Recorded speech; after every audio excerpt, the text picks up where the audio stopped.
Bentil. You know. Okay. Yes. So there's a policy incoherence there. You have the cocoa area too. There's a policy incoherence there. If we process more cocoa, we'll get more money. But we've sold the cocoa beans in forward sales.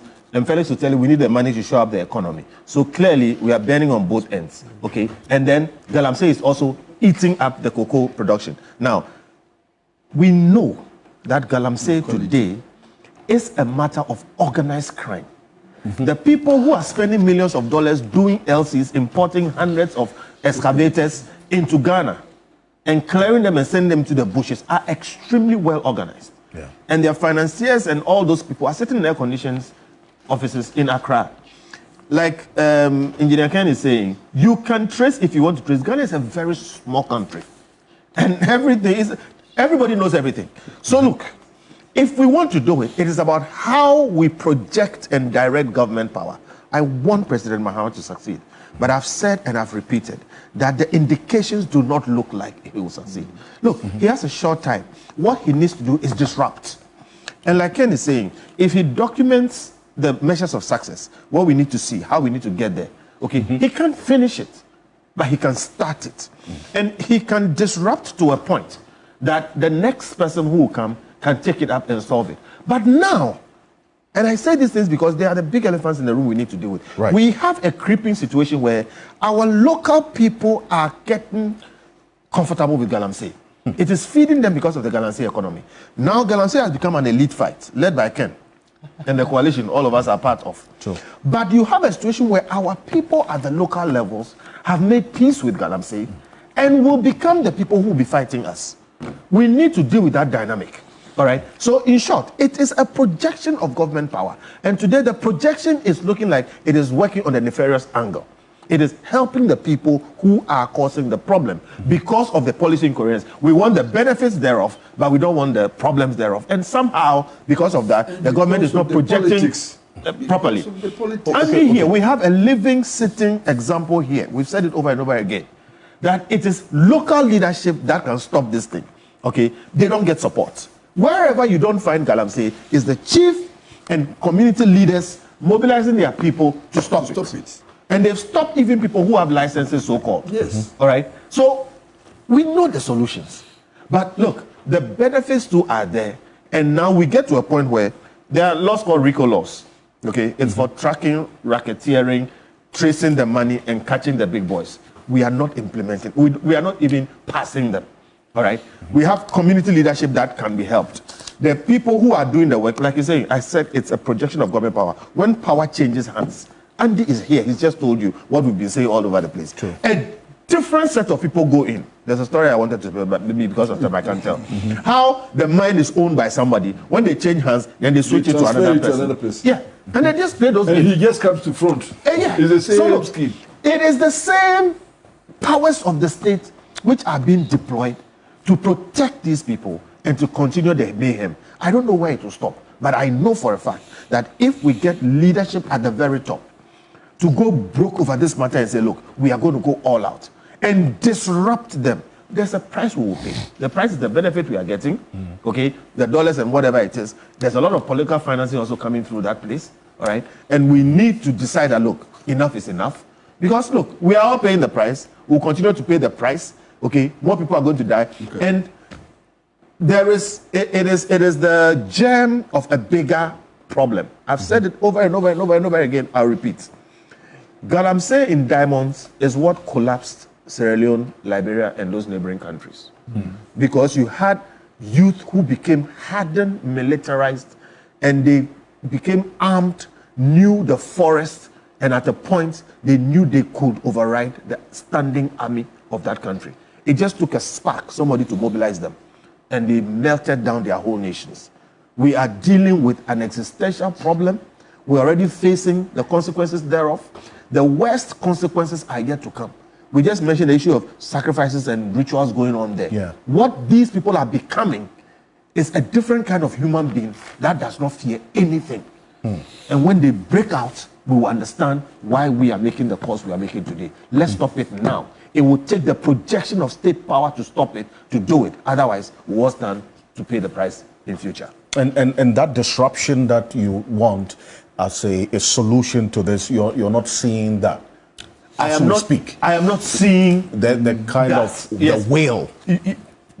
Okay, there is a talk, but I've said that the actions and the kind of commitment, I say the things that need to be done for us to get confidence that this will be dealt with are not being done. We're getting a lot of talk, but I've said and I repeat, watch the action on the ground.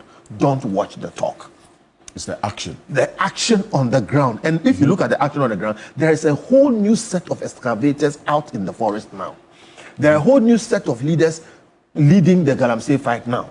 All right. If you see the action on the ground, a new interest to go into the forest now. We are mobilizing the outcomes of Galamsey and trying to use that to help the economy instead of stopping Galamsey. So when you put them together, that's why I call it policy incoherence. One side is pushing to the left, another side is pushing to the right. And I'm telling you, we have to decide that, look, there will be some sort of, blowback. There will be a downside, okay, even on the economy, etc. But I think Ghanaians are getting to the point where we are prepared to pay that price to a certain extent. I agree with Ken when he says that the 4-year electoral cycle is a problem, okay? But we need to have what we have called in Imani a rational elite consensus. We all have to come and agree that, look, this is what makes sense, and every country is pushed forward by its elite. And then we talk to our people, we find ways of winning them off what they are learning. Because look, the natural conclusion to what our youth are learning today, working under very terrible conditions, okay, confronting death, getting to know the use of arms, all right, the set of skills that they are building has only one use. And when we get there, we'll understand why we need a rational elite consensus to stop this thing, bear the brunt, and fortunately, the brunt is not that bad. If you take Galamsey and cocoa, for instance, if we can do something really good about cocoa, it won't give them as much as Galamsey, but it will hold them. True. All right? This country has a lot of construction that needs to be done. If we can find a way to put these guys in some of these things, it won't give them the same money, but it will give them something to hold them. Okay? I have stories of people, drivers' mates, farm hands, construction guys, and these guys, they stopped going to work. And when their leaders, somebody was asked why they were not coming. They said they all went to Galamsey. And I'm telling you, they will tell you today that people are not finding laborers, people are not finding people to work. The guys who are operating the excavators in the mine pits, the operation of an excavator is a skill. And it's very useful in construction and other places. Yes. They are deploying those things for mining. We should have a real effort, even if we are going to pay some people, to get them to redirect those things. There will be some downside. But I'm telling you, this pussyfooting about this Galamsey thing, when it tips, there's always a tipping point. And when it tips, we will all have to run away. Some DCEs you think should have been fired by now? If indeed this fight against Galamsey, absolutely, look, happening. When I said I wasn't going for the president's meeting, and by the way, Imani was represented, I put all of that on Facebook. Some DCEs should have been sacked by now. If I don't see DCEs being sacked, I will never admit that the president is serious. He is your man on the ground. Every Galamsey going on in this country goes on in a district. He can't tell you he doesn't know. If he doesn't know, that is catastrophic incompetence. All right? And if he knows, what is he doing about it? And look, what are we afraid of? Sack DCEs every week. I have said, Ken has repeated, forfeit the lands. Listen, there is benign negligence. I didn't know and something happened. If Galamsey happens on your land, the best you can say as a chief, as a DCE, regional minister, is benign negligence. I didn't know. Benign negligence in the case of Galamsey, which is an existential problem in this country, okay, amounts to catastrophic incompetence. You sit in your office, you ride your pickup or your V8, and you say you don't know that Galamsey is going on. But that's the best. And if you go beyond benign negligence, there is complicity, which is to say, you know what is going on. You've either decided not to do anything about it, or you are actually part of it. I can tell you, more than 50% of the cases, it is complicity. If you have put a person there by your own appointment, and the person is complicit in doing the worst things possible, why do you keep the person there? Then why can't you sack the person? The extreme side is that those people have organized groups working for them. I'm coming there. And there's criminal complicity. Those people, that's what he just said. It's not just about somebody coming and you removing your eye. I am telling you that some of those people are actually the people who are doing the organization. They are the links between the financiers in Accra, etc., and the people there. And when the police arrest them and whatever it is, the calls that go around, some are routed through them. They have become protectors of the problem. Okay? So see, if we don't see certain indicators, I will never be convinced that Jubilee House is serious about dealing with Galamsey. And it has to be serious.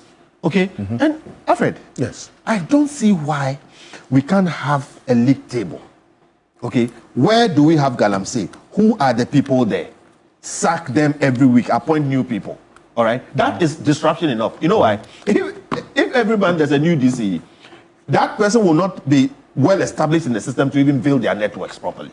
Okay? So I'm saying there has to be some disruption of this criminal enterprise, which has the only potential it has is to become a worse problem for us as a country.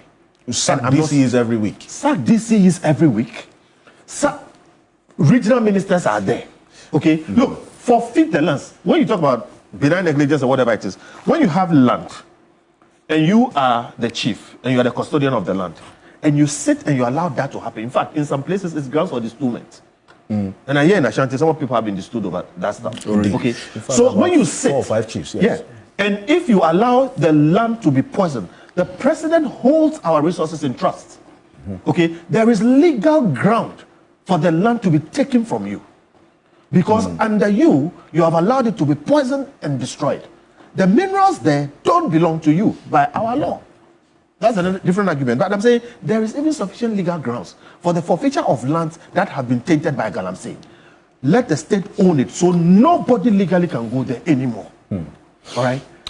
If we see some of these actions, and not all of them will be perfect or yield immediate results, but like I'm saying, we need disruption, and then we start going in to fix the problem. Let's be very Give me clear. 1 minute to We break. cannot. The major Galamsey hotspots in Ghana are Tapa Insuaim District, Amenfi East District, Christian Huni Valley District. Notable towns and areas: Wasa Dadieso, Wasa Japa, Akrokiri, near Obuasi, Diaso, Huniso or near Takwa.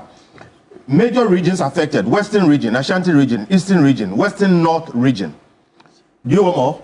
It's sufficient, so good. Now let's go there. We're saying the specific. So now what we are looking at is that as CSOs, Imani, we will say, look, okay, Imani will say, look, I have funding to go inspect 3 areas, right? So that we'll be monitoring. Because if we have this information, even when you sit on air and say it, please don't worry about some of the Galamseyers fleeing. If they flee, at least the bleeding stops. Listen, we've arrested over 1,000. You know how much time it takes to prosecute those people? Yes. So some of them necessarily have to flee. If they've fled and left our forest, we'll be happy for it. You can't prosecute all the underlings. Confiscation. Even we've not finished the oral matters. Correct them. Okay, so putting out the information up to date, that look, 9 months, we are aware of 21 specific hotspots, but we see you are in 10. These remaining ones, you are not. Then TV3, we are here blasting. So if you say Takwa is which part specific, those areas are big. I grew up partly in Takwa. Okay, so it's a vast area. I'm looking at, so which specific, so you see why I say specific areas. Oh, right. Then, it is known. no, we are talking about improving the fight because we're saying that the basis for it is that you said that, look, chiefs are complicit. You said DCs are complicit, etc. Why don't we zero in? So when you say DCs, if by now, if we identify 6 districts, and we know that, okay, and who said DCs should be fired? I'll give it to you. Yeah, so let's go granular. Let's go granular. So that if a DC head is named today, you think he would want to sit? They just told you driving by the roadside, you will see the Galamsey. So that goes to that proposal Kofi was making about the DC is being held responsible. Yes. I think you said. Yes. So until you name and shame them here, then others will join in. So you see, so we need more data because right now it appears we're just increasing the decibels, but we don't quite know exactly what's on the ground. Just increasing the decibels, and of course the churches too have taken a bit of a backseat. I think they need to come up again. Yeah, the churches, especially the Catholic Bishops' Conference, our people need to come. It cannot be one meeting with the president every 3 months. No, Sunday to Sunday. So let's say... But the Bishops' Conference, they don't say we, because they've charged all the priests Yes. Currently, they are using their pulpits to do that. So yeah, but sometimes we have to do more, maybe more demonstrations. So Because my only problem with you is you are asking everybody else to do the work except the one who has to do the work. Oh, the projection of state power is what is needed. No. Okay, good. Good that you repeat that. I said that person. Excellent. Yes, so you yes, okay. So you see that you've made the same point. We are talking too much. Meanwhile, we don't know exactly where and where. If we knew, instead of coming here, maybe next Saturday, maybe we'll take the cameras to, let's say, if Abosu, let's say, at least that's where I grew up. Hold on. All right. So let's say if you knew that, look, Abosu, just as an example, I haven't been to Abosu for some years now, just as an example, but those days in secondary school, we did a bit of Galamsey, okay? Hey. So, yeah. I don't know. I self-confess.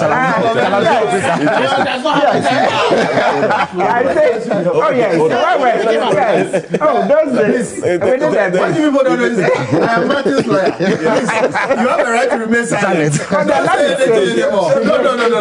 Don't say anything anymore. That's the problem. It's because we are playing. I can say, I'm going to bit of Galamsey. Yeah, for about 3 months. No, let's say. That's before entering. Yeah, so how many? Your lawyer says don't implicate yourself. No. It's good to implicate. If you say the truth, if you keep playing Austrian. I grew up a bit in Kwakue. Okay. We're going to Galamsey. No, so I'm wrapping up. Let's wrap up. So you see, it's this thing about double speak. Our double standards, like we're saying, the politicians know where the Galamseyers are. Some of them are partakers, but yet they will come and sit on air and pretend, etc. That's why it's killing us. So if I'm saying the truth, that some years ago, decades, it's over 20 years, right? It's over 20 years. No, sometimes you have to, so that at least I know that I have some experience. Oh yes, let them come. It's a lot more difficult. So let's see how we can help government, right? I'm not saying government is free, but if citizens had as much data as government, then we can point. So the specific one. Now we are saying that NIMOS is doing. The simple point is that how many hotspots is NIMOS operating from now? We don't know. So if we knew that NIMOS is in 10, then we say, what about the remaining 10? These ones. Then the people in the communities will also get up and go. Because, you know, there are certain persons in some communities, they don't know that the Galamsey is happening in a forest maybe 3 kilometers from them. We don't have enough information. Okay, thank you. You said we need to know all of that. Yes. Okay. So that we can push. Well, because... All right. Well, let's see if that's going to be a strategy that government would consider. I want to do this very quickly. The CEO of Gold Board. No, he hasn't spoken on this. No, the CEO of Gold Board, Sammy Gyamfi, is on the telephone right now. There's a particular statement which was made, which I in fact queried and asked questions of. The specific. Yes, he's on the telephone. Right now. Mr. Gyamfi, can you hear us? Hello? I can hear you, Alfred. Yes. There's a quick intervention that you're saying specific about where you are buying the gold from, Gold Board. Where are you buying the gold from? Yeah, Alfred, thank you, and a very good morning to your esteemed panelists and your cherished viewers across the world.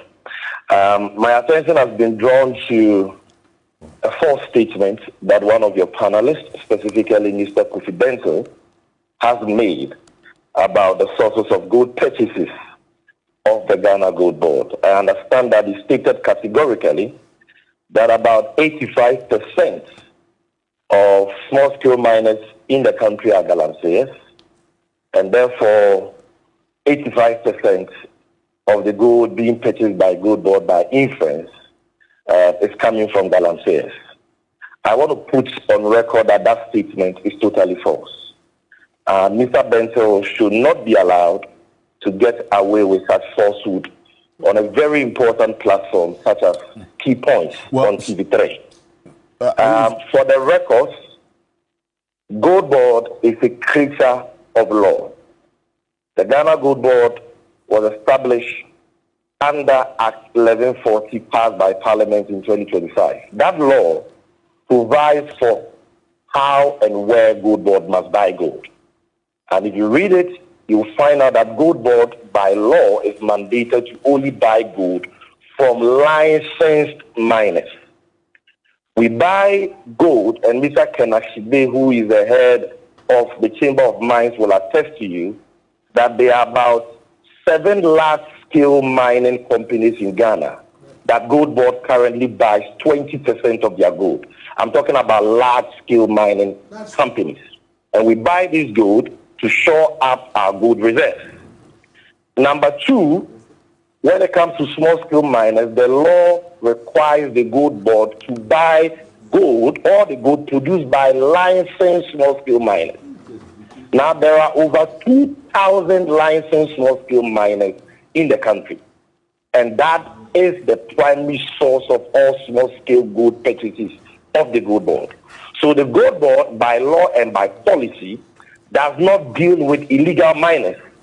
We deal with licensed small-scale miners through the Ghana National Association of Small-Scale Miners and the Concerned Small-Scale Miners Association. Now, this is a novelty. This has never happened in the history of Ghana, because since Ghana started producing gold, there has not been any legal and institutional framework that ensures that gold is purchased from licensed miners. So hitherto, you had individual licensees of the PMMC and or the Ministry of Lands and Natural Resources buying gold from everybody, irrespective of the source. Then came 2022, when Kofi Bentil's friend, his political mentor, Bawumia, introduced the gold for oil and gold for forex program. I didn't hear Kofi Bentil ask Bawumia and the Bank of Ghana then where they were buying gold from for their gold for oil and gold for forex program.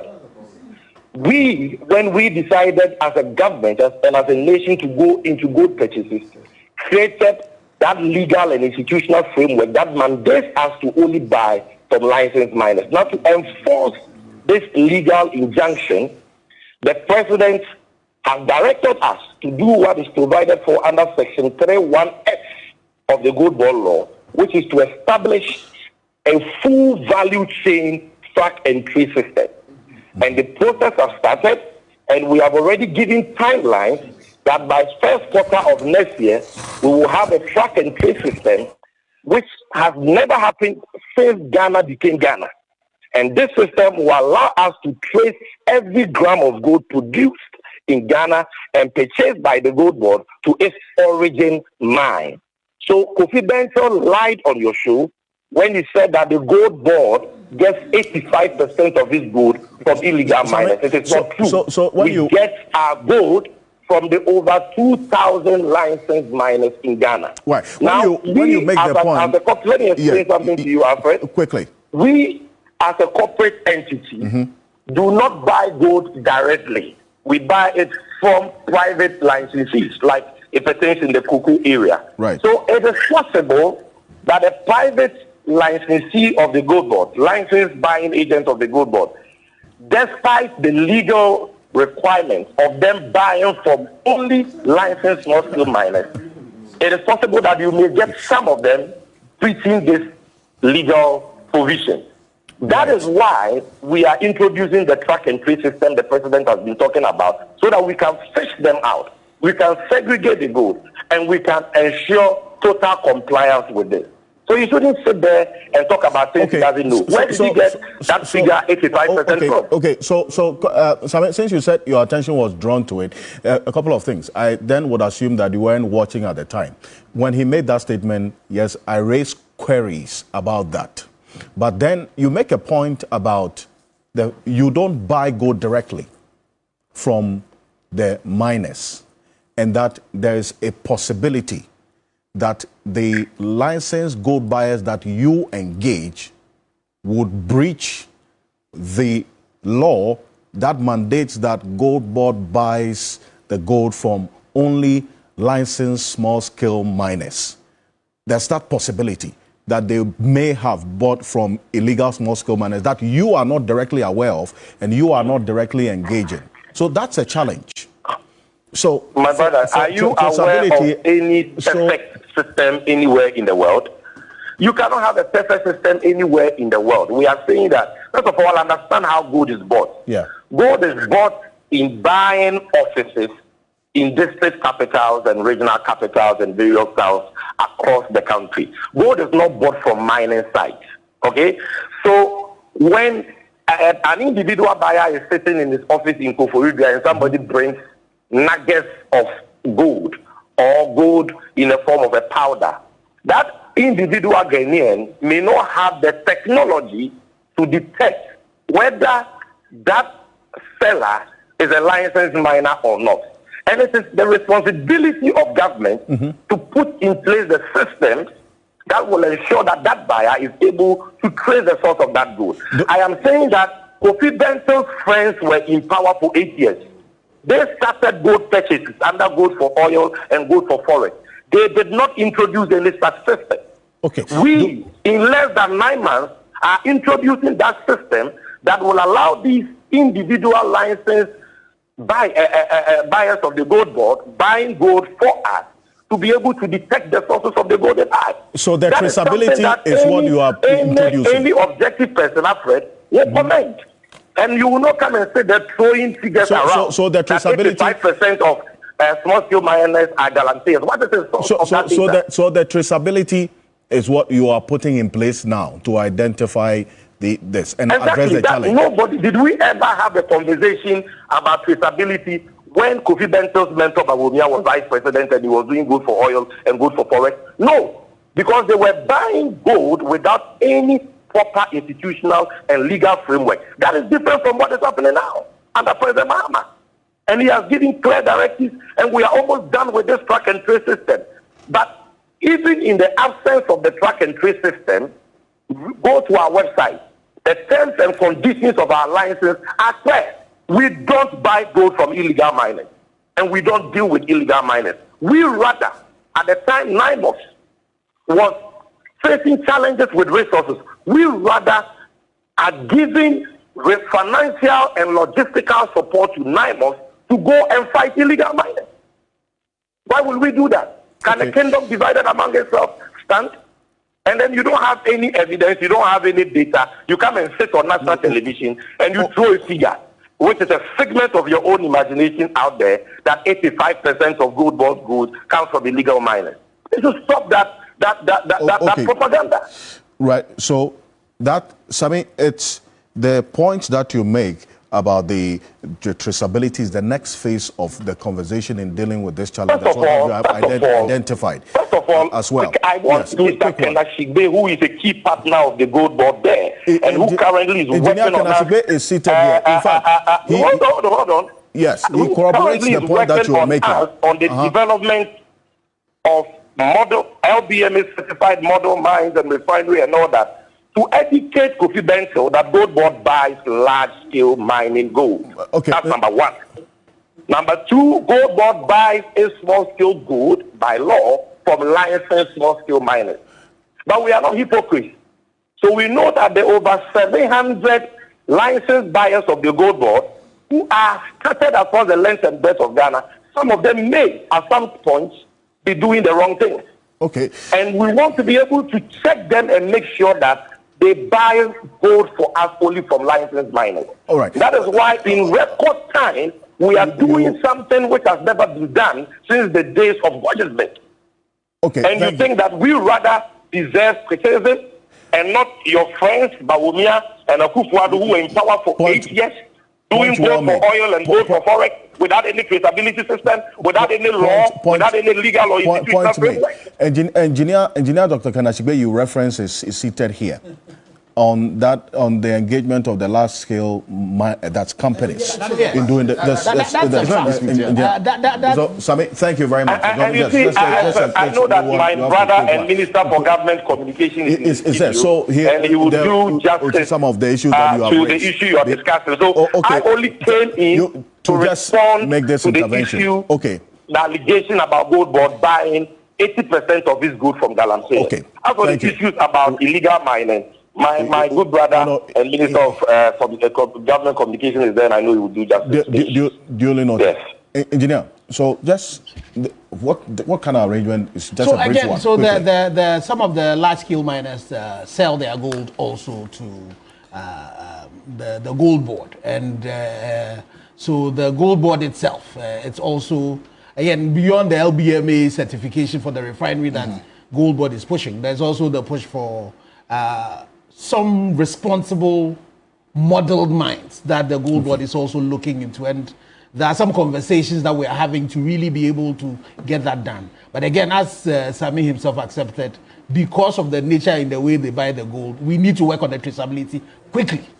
You know, we need to work on the issue of the traceability as quickly as possible. And I posit, you know, sitting as an engineer, that another thing that we could be doing is that, you know, everybody who, and I know that it's one of the things that the gold board itself is also wanting to do, because the whole issues around the AML, you know, issues around is something that the gold board has been brought to their attention. Okay. To the extent that the gold board now would want to, I'm sure they're going to get to a point where their buyers would have to issue a gold board receipt, you know, for the gold that has been. So there's some work that has to be done in there to ensure that the illicit gold does not come into the system. And for me, one of the things that the gold board has been able to do well is curb the smuggling. So if they also can help curb the illegal gold for also getting into the system, what will happen is that those people will not have demand. You know, and so it would kill their business. And if we talk about really enforcement, one of the people that have done really enforcement in the area they are the gold board in terms of the smugglers. You see the way when they catch anybody, they hit them hard. If also the fight against Galamsey could emulate the way the gold board goes after the people, and look at them, they gold board, they are the people catching the kingpins. For gold board, you see that the people they catch are not the small people. They catch the big guys. So if the same thing they're doing, we could bring that also in tightening the noose. So I would pray, and again, Sammy says that traceability is going to happen. It should happen tomorrow. If it happens quickly, you know what is going to happen? You will find out that a lot of those people who are in the bushes, they will stop, because who will buy their gold anymore? So I think that is an important point that has to be made. Okay. I think it's only fair that I come in at this point. Quick one. It was useful that all the other panelists had their bites, because then it crystallizes the issue, so you know exactly which one is responsible. You see, the first point is that there has been a narrative, which is quite worrying in recent times, that all the gains we've made in gold production and sale and the foreign exchange receipts thereof have come about because of an upsurge in Galamsey. You see, that narrative does not provide any credible evidence to back it. For the avoidance of doubt, there is no government policy to purchase gold from Galamsey. What it is that over the period, for the decades that we've mined gold, there has never been a system to trace where it comes from. But purchase from large-scale mining firms, represented by my friend Ken here, and small-scale mining firms are all lawful. Because small-scale mining is a lawful activity. Sometimes we speak as though it is coterminous with Galamsey. It is not. The state of Ghana made laws and allowed for small-time players to participate in the extraction of gold. And after, it makes sense. We cannot have a situation where, invariably, because of the financial might and skill of external gold producers, they are the ones that dominate our markets. We cannot have a situation where Ghanaians are prevented or stopped from also participating. But of course, they must meet certain standards that does not impinge adversely on the environment and in the long run affect us. So the law allows for small-scale operators to operate. The state of Ghana cannot only purchase gold from large-scale producers, because they also, as part of the agreement, are allowed to market their own gold. And therefore, there's nothing wrong with government buying gold for small-scale miners. Because we have not had a system to trace it, one cannot exactly tell if some elements within the illegal mining fraternity also find their way in there. It is for that reason that through law, a body has been put in place called Gold Board. I was in Parliament when we sat through the night to approve the Gold Board bill. And part of their mandate is to ensure that illicit gold does not get into what we export. In fact, it is in our own interest that the global community does not perceive us as selling gold that comes from illegal mines. Because mind you, and I'm sure Ken is aware, there are many watchdogs. In fact, only last week, about 2 days ago, I received correspondence from a group of foreign journalists who track these things and have sent us questionnaires to answer specific questions relating to the source of our gold and all that. Now, if we get negative publicity as to the source of our gold, the gains we are making in the international gold market will collapse precipitously. The LBMA has what they call the good delivery list. Yes. You must get onto that list to market your gold in a way that benefits you. So it is not in anybody's interest. It's not definitely in Ghana's interest or the government's interest to go and purchase gold from Galamsey. But these things are traced.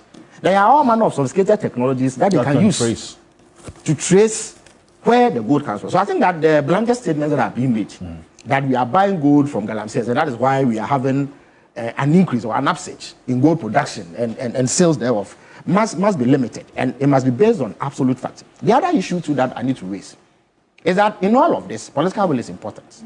And Alfred, I can tell you with absolute certainty that President Mahama is intrepid in the fight against Galamsey. Indeed, both publicly and privately. He has told everybody in the NDC that as far as he's concerned, nobody is too big to fall in the NDC government or in the NDC party if they get involved in Galamsey. I see. And I repeat, he says nobody is too big to fall. It is the reason why very high-ranking officials in our party, our vice chairman and our organizer, these are powerful people within the scheme of things in the NDC. When the president heard about allegations or claims that they were involved in some activity relating to Galamsey, he ordered the Attorney General to commission an inquiry. That inquiry is ongoing. The Attorney General briefed all of us only last week's Friday, when we held the CSO engagement. That even beyond the initial claims that had been made against the two gentlemen, he has received further allegations, and that he is broadening the scope. And I can assure you that once that investigation is completed, if it is found that in fact the allegations are true, action will be taken. Again, since 2022, we have known of the existence of the CID inquiry into the matter relating to Chairman Wontumi. I know his lawyer is here. So, of course, he has the right to defend his client to the hilt, and he can assert his client's innocence. We as a state must accept that, so that a lawful judicial process is used to determine. So I'm not going to sit here and pronounce anybody guilty. But at least Ken and his colleagues in the CSO space, and exactly, in fact, do know of the existence. Of the four petitioners. Do know of the existence of this CID inquiry, which has been there since 2022. And you know that when the Akunta mining issue came up, the president of the day publicly cleared Wontumi. He said that I asked him. He said that as far as they were not engaged in any wrongdoing. Meanwhile, at the same time, the CID had compiled a report on the basis of the allegations that had been made. The current Attorney General has been bold enough to prepare a docket based on the CID's investigation, and it's from the basis upon which Mr. Wontumi and 2 or 3 others have been charged only last week. There's talk about going after kingpins, but they don't come bigger than people within the political space. And so if a president comes to power and he has a will to launch inquiries into both persons in his party and persons outside of his party who are alleged, and I use the word advisedly, to be engaged in Galamsey, it is an indication that there's a departure from the past when the tendency was to defend the party's interests. So we also do know that Galamsey has existed for decades.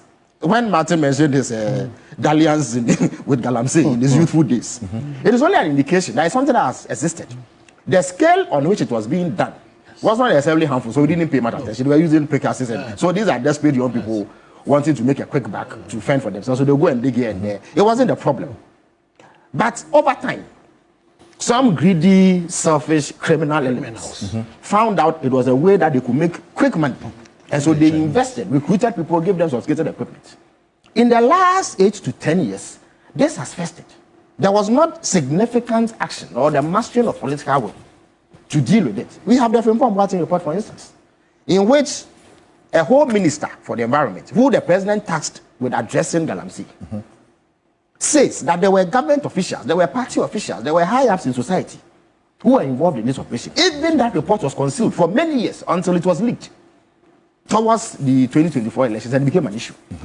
Mr. Frimpong Boateng is heard on tape saying that elements within his political party had approached him, that Galamsey was a major source of financing for his party, and therefore they should be allowed to engage in Galamsey. We didn't see significant action being taken. Indeed, when we came to power, the situation was so dire, and I understand why there were heightened calls for a state of emergency in the run-up to the 2024 elections. Look, the situation was so dire that armed bandits, terrorists, and Kofi alluded to that, that if we get to a situation where these elements engage in Galamsey, resort to the use of arms as a way of fending up the state, then we are in trouble. In fact, we got to that situation just before the previous government left office. Because there were 9 forest reserves that were controlled by bandits and terrorists. We also do know that there are foreigners involved in this. Indeed, the NIMOS operation which you highlight, the one that arrested the Chinese nationals, that same day, they also stormed Esipon. There was a company that was engaged in mining, but NIMOS had suspicion that the operations necessarily were not in line with lawful procedure. So they questioned them. They found some Burkinabes. So NIMOS has actually given them a few days to produce whatever permits or licenses they have.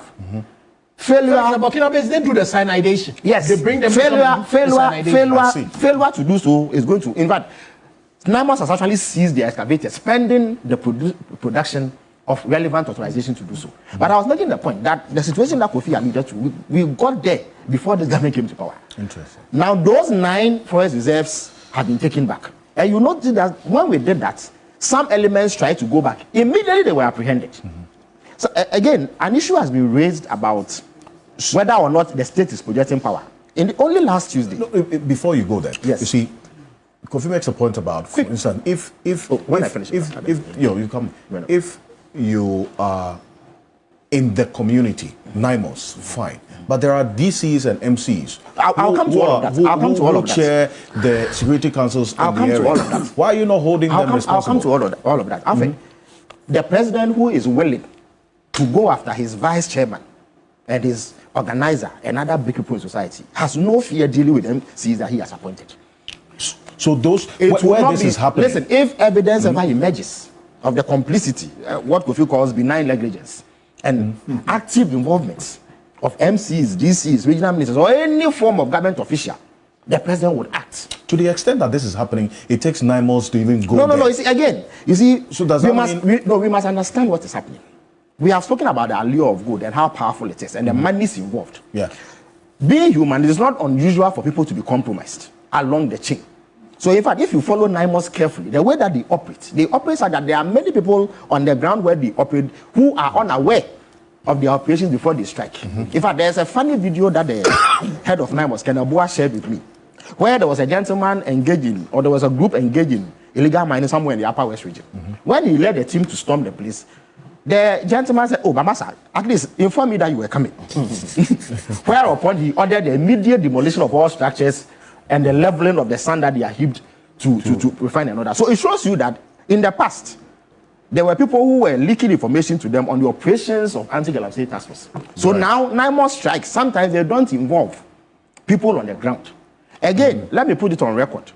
I think it was Martin who made the inquiry. Yes. That we know everywhere that there is Galamsey operations. In fact, I have seen the NIMOS operational document. I'm not permitted for security reasons to disclose some things. The way they are operating, they have capacity to hit every point at the same time. Well, it doesn't even have to be at the same time. It doesn't necessarily need to be at the same time. It doesn't necessarily need to be at the same time. It just has to happen within a reasonable time frame. And they have the capacity, and they've mapped it out, and they will do it. Ken raised the issue of a timeline when the president met the CSOs. It is something that governments are aware of. I have a fair idea, and it's been discussed, as to when we will see very significant improvements in what we are doing. But we know that in this business, you need to hedge a bit sometimes, so that you don't overcommit yourself and create expectation that you are not able to meet and then generate further credibility crisis. But I can assure you that there are timelines. And the way that NIMOS is going, if they go that way, within reasonable time, we will have a handle on this thing. The other issue too is that, I was in cabinet only last Tuesday. 2 things happened. Approval and direct authorization was given by the president for the immediate procurement and distribution of vital logistics. When we said that we were going to convert the river body, the area along the rivers where Galamsey is affecting us, into security zones and the forest reserves, every bit of that word was met. Right. So tents, sophisticated equipment, heavy weapons, everything is being procured as I speak to you to ensure that that is done. Number 2, the Attorney General slapped in the bill for the setting up of tribunals. One of the reasons why that is being canvassed is that the numbers involved will overwhelm the traditional court system. So we need other measures that are lawful, are in tandem with constitutional and lawful processes to address it. So in fact, one of the biggest reasons why we are doing the tribunals, where at community, district, and regional level, we can have adjudicating processes dealing with these people, it's Galamsey. Because, for instance, the Attorney General spoke about 61 dockets involving about 600 people. It is going to overwhelm any judge. Exactly. In addition to all the cases of litigation that have been piling up for decades. So we need this step. But the most important point is that they must comply with the law.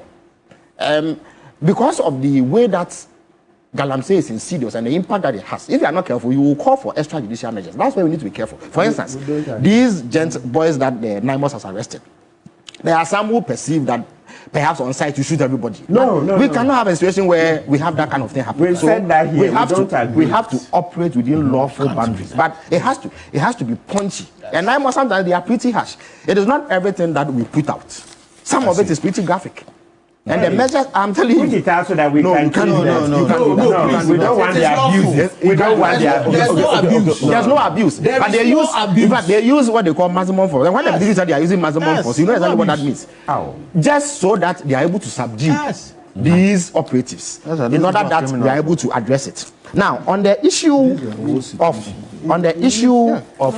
dealing with excavators. Yes. Let me tell you that NIMOS is not operating. They are just not operating with brute force. They are not just throwing men into forest reserves and river bodies.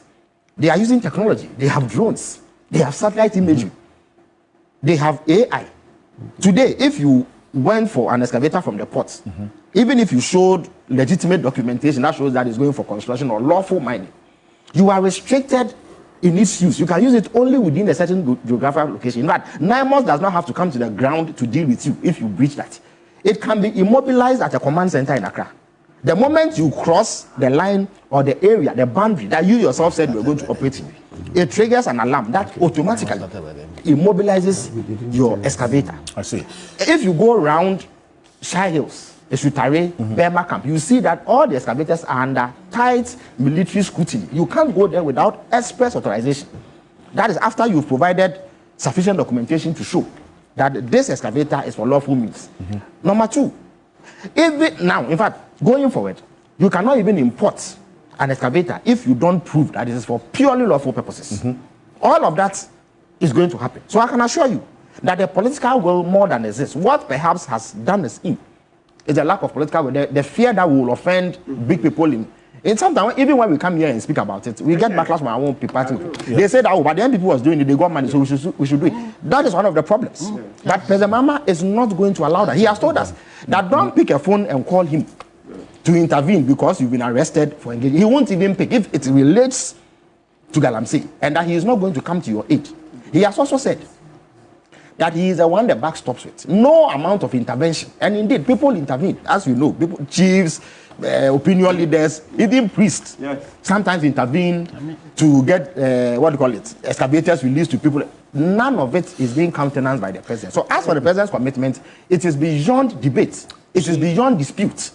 But the point that must also be made, as we've all admitted here, that there is not going to be an end to Galamsey without finding a way to address the issue of the allure of gold.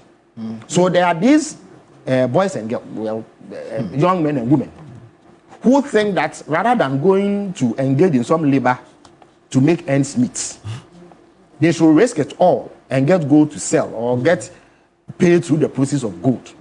So even if it means they are going to be gunned down or killed, they will still risk it. So what do you do such that you are able to meet these people halfway and dissuade them? Because the fewer people they are involved in Galamsey, the better for all of us. It makes even the fight much easier, much quicker. So that's why we had this the community, the responsible community mining, which cost us the lives of our dear friends. What it is that they are mining pits, some of which are disused. It is not profitable for the mining companies to continue to invest in them. So some engagement has gone on. Many of them are willing to release those mining pits. But it is lawful. There are areas where if you mine, it does not affect the environment in any way. And then through the expertise and technology of the mining companies themselves, they are able to ring fence the place and prevent any form of environmental hazard from taking place. So you can actually move these gentlemen who are engaging in this very dangerous unlawful activity into areas where they can still mine gold, but lawfully, responsibly, and still have them make money. There are places where mining can be done. So you can declare it as a mining enclave because you have the means to police it, you have the means to monitor it, you have the technology to ensure that what they do does not impact the environment. environment adversely. Now, all of these have been done because it is all well and good to use NIMOS and the military and the police to evict these criminals engaging. But if the allure still exists and you are not meeting it through lawful, innovative means, they are always going to attempt to go back. And NIMOS faces a lot of that. When they flash people out, they try to come back. They always go back. But the fundamental point, Alfred, is that no matter what the motivation is, crime can simply not be permitted. It is just like saying that you are so poor, so you engage in armed robbery. It is not acceptable. But the flashing out, yes, is it effective? Because as you indicated, you acknowledge the fact that when NIMOS goes, they flash out the illegal miners. When they leave, they try to come back. Oh, but then again, I think there was a crime. True. In fact, over 10,000 people, they were flashed out. 10,000 were flashed out. Last week, I checked with the Forestry Commission officer there. The miners have come back. You see, I made this point some time ago, and then some persons in the opposition took it up and attempted to trace my words. You see, eternal vigilance. Human nature is prone to doing wrong things. It is the reason why society is organized around laws. And in order to enforce those laws, you put in coercive capacity for the state to enforce it. So there's never going to be a time where people will not be tempted to do wrong. For as long as there remains gold in the earth of Ghana, people will be tempted to go and mine illegally. So we as a state must have the capacity to go toe-to-toe with them permanently, eternally, until such time that we overcome them. So it is not surprising that they want to go back. What will be surprising is for the state not to be ready to deal with the issue of relapse. We should have that capacity, and that capacity is being built as I speak to you. So please, President Mama is committed. I can tell you that the commitment now is better than it was under the previous government. The governmental complicity we had at the time is no longer the case. If anybody, in fact, President Mama has told us, and this one is not for public show. He first said it publicly at the launch of the Code of Conduct for ministers. Before then, he had told all of us in cabinet that for as long as you remain a member of his government, you are not allowed to hold any interest in any lawful mining activity. So you can't even do lawful mining as his minister or DC or CEO or any other form of office holder, let alone illegal mining. And he will enforce it. But are there measures in place to trace some, for instance, beneficial ownership? Of course. I know that the FIC, in fact, there's some significant pressure from the British government and others to get FIC, and FIC is doing that. FIC, they deal with all manner of unexplained wealth. So even people engage in legitimate business, they monitor it. If they see some movement that raises eyebrows, so that capability exists, and it is being used. Sometimes you don't hear about it, but it's something that is being done. So, but the point, yes. So that if a member of your government is benefiting, yes, and not directly but owning for instance, this president has been in power for what, 8-9 months. Our vice chairperson, our national organizer, were key figures in the campaign that we waged. So you can say that they even helped President Mama to come to power. But he has had no difficulty referring them to law enforcement agencies when allegations began to swell around them. And these are, if you understand how political parties operate, these are key figures. They are not constituency chairman or branch chairman. These are powerful figures. They command huge following within our party. And yet the president has not had difficulty taking action to ascertain whether or not it is true they are engaged in this sort of activity. And he is willing to act if evidence comes to light, just as he's acted in the Wontumi case. It is not selective. I noticed that Dr. Ashigbe raised that issue. There's no selectivity, I can assure you. And I know that because of where I sit and the conversations that go on. So President Mama means business. Galamsey is an insidious problem. It is a problem that is deep. What was lacking in the past was political will and of course, the political will was lacking because of the consequence that the president or perhaps his handlers thought the party would suffer. Indeed, if you recall, after the 2020 elections, especially the parliamentary elections where we produced a hung parliament, they attributed that to the fight against Galamsey. Yes. In fact, they went around saying that elements within the NDC had gone to promise Galamsey that they were allowed them. But again, that is a pathetic excuse. There is nothing that the opposition can say today that should stop government from acting on the issue of Galamsey. So you can't say that because opposition elements went promising juicy office to Galamseyers, it immobilized you. You cannot be immobilized. If you can deal with your own party, why can't you deal with the opposition? President Mama has that capacity to deal with it. And as I've said, we have a fair idea of when we expect to see significant improvement. But it helps. No problem. But it helps to tarry. In due course, in very reasonable time, you will see that the outcomes are positive. And it is going to be a sustained campaign. As I've told you, logistics are going to NIMOS. They are doing a very good job. In fact, you may also not know that the way they operate, they even rotate their officials. Good. So they engage in constant training so that nobody stays too long somewhere and is amenable to compromise. Sometimes they strike without recourse to local security officials. And it's for good reason. So that people are not tipped off because they've compromised some officials along the value chain. So a lot is being done. And I'll be the first to admit, President Mama is the first to admit, that a lot more needs to be done, especially regarding the riverine areas. The specter of having water purification facilities unable to function because of the level of contamination is worrying. I must indicate that this has been around for quite some time. It predates this government, but it's not an acceptable situation. Okay. And government is willing to do all that is required to ensure that we reverse this trend. And in fact, it's important that you landed on that point, because yesterday we accompanied TUC to a number of these areas. Yes. The Birim River, that in fact the Ayensu feeds the Kwakue headworks. Ayensu is polluted. That's what's led to the shutdown of the Kwakue headworks, leading to over 30,000 residents who depend on that's water from that area, also having to look for other alternative sources. We have that Birim River video, the situation of the Birim River as we speak. And this is the headworks that has been shut down as a result of the pollution of the Birim River. And what has to be done now? You say within reasonable time, we're going to see what we have to we're going to see some progress. You see, one of the lessons in governance is that you must command credibility in the eyes of the people. People must believe what you are doing. Look sometimes you are not careful.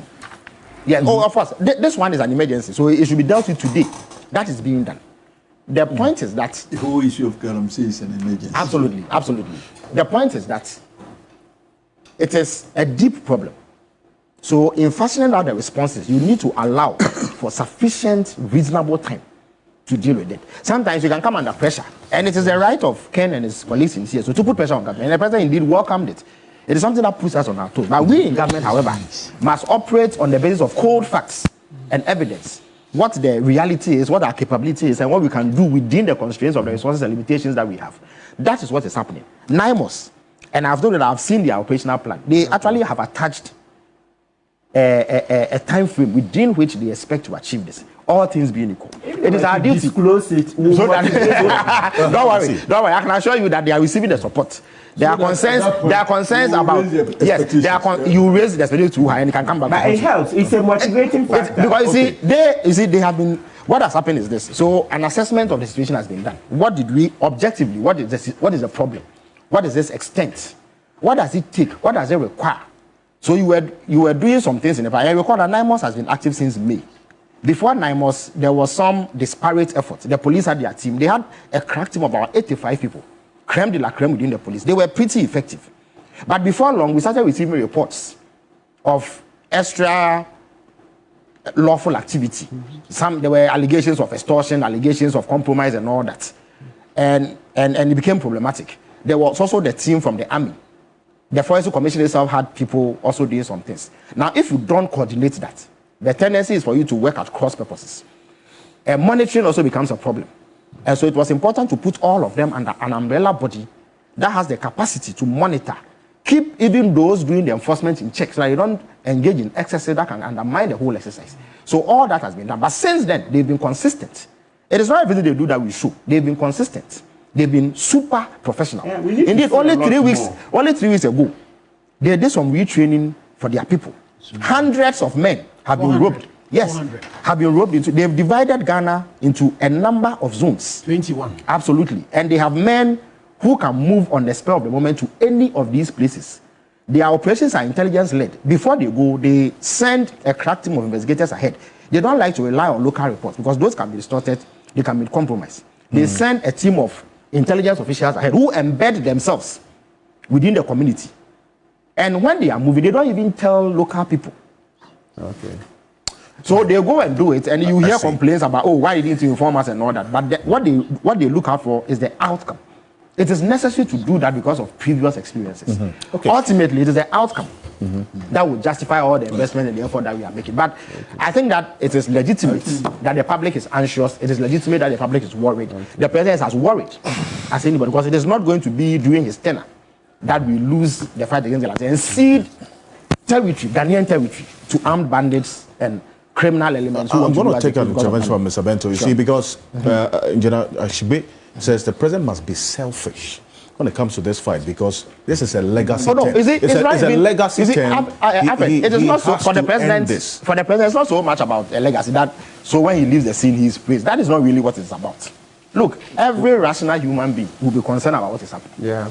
And when you are leader, it is your call to act in times of crisis when there's a problem. So it's not really about his legacy or the lack of it. It is about doing what is right by the people of Ghana. The president is a human being first. He has children. He has grandchildren. Would he want a situation where his grandchildren can no longer access potable water because of the attitude of this board? No. So he is motivated to act in the same way that all of us are motivated. Okay. The only difference is that he's the one that the only difference is that he's the one that backstops. He's the one who you have given the power and mandate. In fact, there's talk of state of emergency. He's the only one who can declare it. For instance, but of course, it has to be considered on the basis of fact and all that, and that is which what exactly is waiting for that briefing. Yes. So there was a question about, and this coming from Dr. Chuama Asante, essentially about why these persons, if we go, NIMOS goes in, disperses or as it were, gets these people out of these illegal mining sites, arrest a few of them. They can't arrest the thousands, as we saw in Abrewa and Nikran. They would not have any deterrence not to go back. They have the confidence to still go back, despite the punitive nature of our laws. So where is the disconnect? Because the Minerals and Mining Act 2019 at 995 is quite clear on the punitive measures that illegal miners, when arrested, go through. And if found guilty, we'll put that on the screen. A person who, without license granted by the minister, undertakes a mining operation contrary to a provision of this act, it goes on to say, point B, that acts or instigates, commands, counsels, procures, solicits, or in any manner purposely aids, facilitates, encourages, or promotes any act in contravention of a provision of this act in respect of which a penalty has not been specified. It goes on to point C, contracts a non-Ghanaian to provide mining support services, commits an offense, and is liable on summary conviction to a fine of not less than 10,000 penalty units and not more than 15,000 penalty units, and to a term of imprisonment of not less than 15 years and not more than 25 years imprisonment. That is supposed to deter people from engaging in illegal mining. So why is it not really doing so? The short answer is that laws don't implement themselves. But look, before then, I think this section was started by the intervention of Mr. Sammy Gyamfi, who was basically questioning some of the things that I said. I think I have a right of reply. In the first place, look, believe it or not, when I sit here, I'm not interested in the politics. We all are dealing with this matter, and we are failing as a country to deal with it. So I think it's regretful that Mr. Sammy Gyamfi would go on the way he went on and start bringing in and Baumia and all those other things. It's not necessary at this point. The fact of the matter is that I said something, and what I said was based on research. The research was done from 2016 to 2020. There was a publication. The gentlemen who did it are Kumi Boateng and STEM and Bansa, and a number of them. And as part of that research, they made these statements, and I'm going to quote. In Ghana, ASM has become a significant contributor to the economy. ASM is artisanal and small-scale mining. Okay. Where they are contributor to the economy, mainly to local communities where they are predominantly practiced. The Minerals Commission of Ghana estimates that over 1 million Ghanaians are engaged in ASM operations, of which approximately 85% are illegal. This is Kumi Boateng, STEM, Bansa, et al. 2020. 2016 to 2020. Yeah, I could. Please, just for the sake of the public, you can simply Google what estimate of small-scale mining is illegal. Just Google what estimate of small-scale mining is illegal. I think you get some of these things. It has been quoted by the NDPC in their own report in 2021. So go there, the reference is there. Okay. The Ghana report has also quoted it. All right, it's been quoted in PhD thesis. Imani has used it. Our fellow Theo Achampo has used it in his publications. It's clear, it's there. We shouldn't argue about these facts. Okay. What we need to do is to solve the problem. Engineer Shigbe has talked about traceability. We know the problems with traceability. Okay, and so this is what is making the fight impossible. Everybody sees it as a territorial fight. And I've said here, look, I need President Mahama to succeed. And let me make this point just to clarify. The previous government was abysmal. Ken here and myself, we supported Nana Akufo-Addo. He put his presidency on the line. He failed woefully. We criticized him every day. All right? I think President Mahama shows a certain willingness to do the work. I am saying, I am not seeing the actual actions, like sack the DCEs who are doing these things. Right. So look, playing politics with this is exactly the problem. And I've sat here and said that it's a projection of political power that will solve it. So look, I regret that Sammy would drag it into that political level, but the answer to my question, to the issue is that this is well researched, it is well known, has been quoted severally by governments and other people. Everybody check it and you see where my sources are from. So that has been answered. Again, maybe the most successful group that dealt with Galamsey was the Vanguard Operation Vanguard. And I was pained because after their success, they were withdrawn.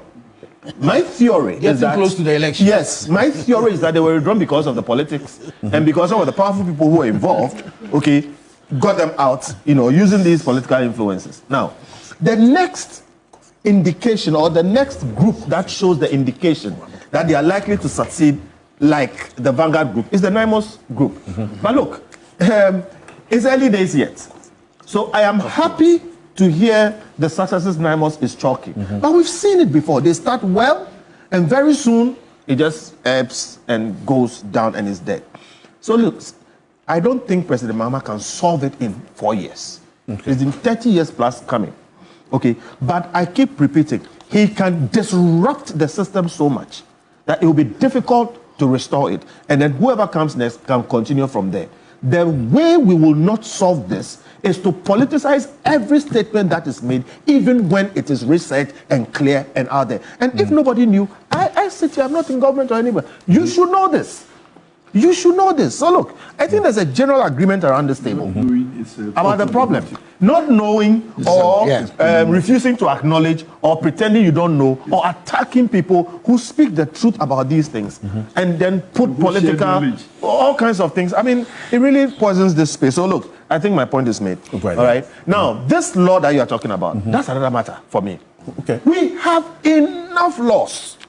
And by the way, on this matter, I agree with the establishment of the tribunals. When we sat down to appreciate what it would take to deal with it, Martin makes a point about how many people you would have to arrest. Okay?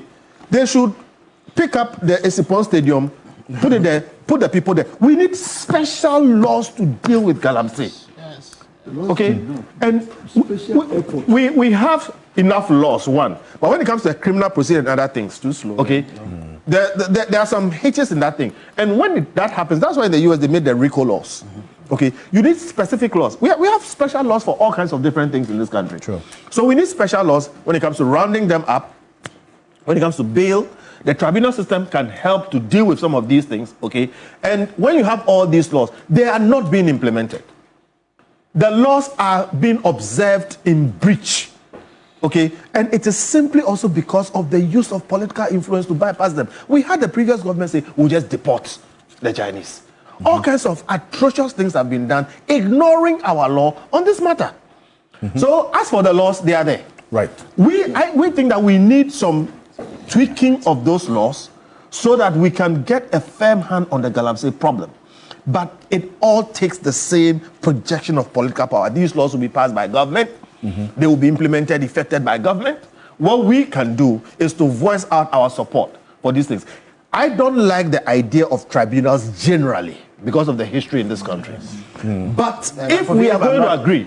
You'll be interested to know that the analysis that was presented to government making a case for the establishment of the tribunal acknowledges the excesses that created the bad press for the tribunal. Good. So that we are trying to sanitize. So you see, this is where we can contribute. Exactly. Okay. So the point I'm making, and I don't advise you, but we are adding them on this. Sure. I don't like the idea of tribunals because of what you're saying. It can easily be abused. Yes, of course. But in communicating it, you have to appreciate the fact that we are dealing with a certain problem which cannot be solved using the ordinary system And for the that we avoidance have. of doubt, the tribunal system is going to be put under the aegis of the judiciary. So you see, So there's no room for Felix, abuse or anything. Again, Yes. I don't advise your government. Sure, but sure. what you've said now is what should come out in a certain.